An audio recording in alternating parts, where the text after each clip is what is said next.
Entering in an insurance payment for this open claim that shows as pending. When we click on it, we'll be able to see the procedures in the claim. Then we can click on Add Item to add your insurance payment. Type in the insurance payment code, or if you don't know the codes, you can click on this little triangle in the corner to pull up your list of codes. Type in insurance to search for all of the insurance codes.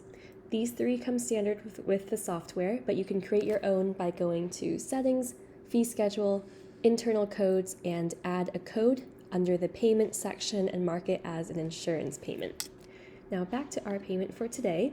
Notice that this amount in the middle, the outstanding insurance, is what we expect to receive based off of the coverage table. And this amount for the credit for the payment is what we actually received. So I would put in based off of the EOB, let's say they paid $350, and then press enter on your keyboard to be able to select a claim that we are paying off. This check mark means that we're marking the claim as paid and completed, so you would keep it checked unless the insurance, there was a missed payment and you plan to resubmit it, in which case you would unclick it. But I'm going to keep it as marked as complete.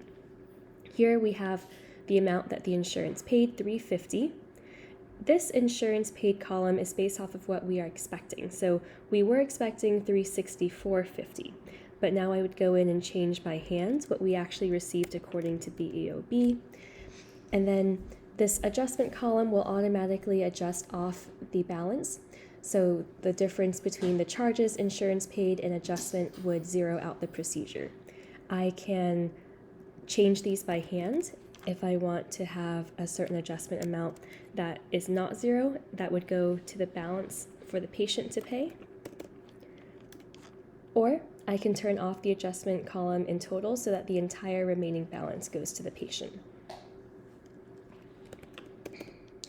This historically paid table will allow me to keep track of what the insurance has paid. So if I want to keep track that they paid $170 for the prophy, I can click this here, and same for all the other procedures. It's typically a good idea to do unless the insurance underpaid due to meeting the maximum or having a deductible. But once you have these values saved, then the next time there is a treatment plan of a patient that has that same insurance plan, or even the same patient, the amount that is expected will be based off of this number. Then we can save our insurance payment. The claim is green because it's completed now. If you click on it, you'll see the amounts that insurance paid.